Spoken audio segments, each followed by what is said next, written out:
Well, I come from a family with heart disease. My dad died while I was 18 and he was only 52. So I guess it was in the genes. But out of nowhere, in 2000, I had a heart attack. A single one-off event. Angioplasty was able to clear the blockage, but it was a huge trauma because you realise you're suddenly in that space.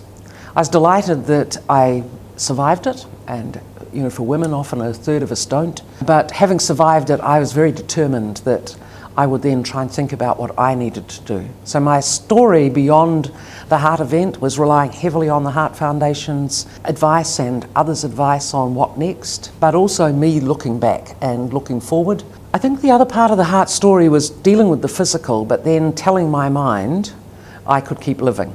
And living with heart disease is not necessarily a life sentence.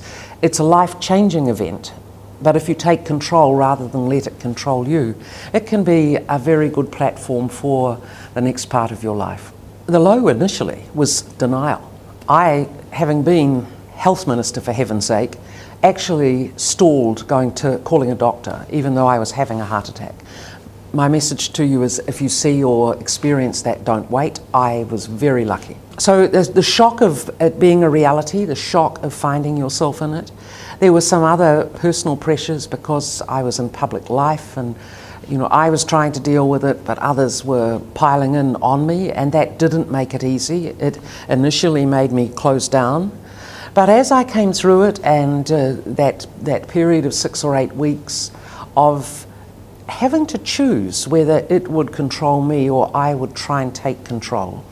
I had great help and support, but it was a personal journey. And for people recovering, I'd encourage them to face that. It was a learning for me, and it made a big difference that in your mind, if you decide to both live with and learn from, but then beat heart disease, you're halfway to recovery. Well, there's some great resources. Actually, the Heart Foundation's website is brilliant. In the first instance, it helps you deal with the reality, how to get support and so on. And then there are great clubs. I didn't use those, but I've met other people who did.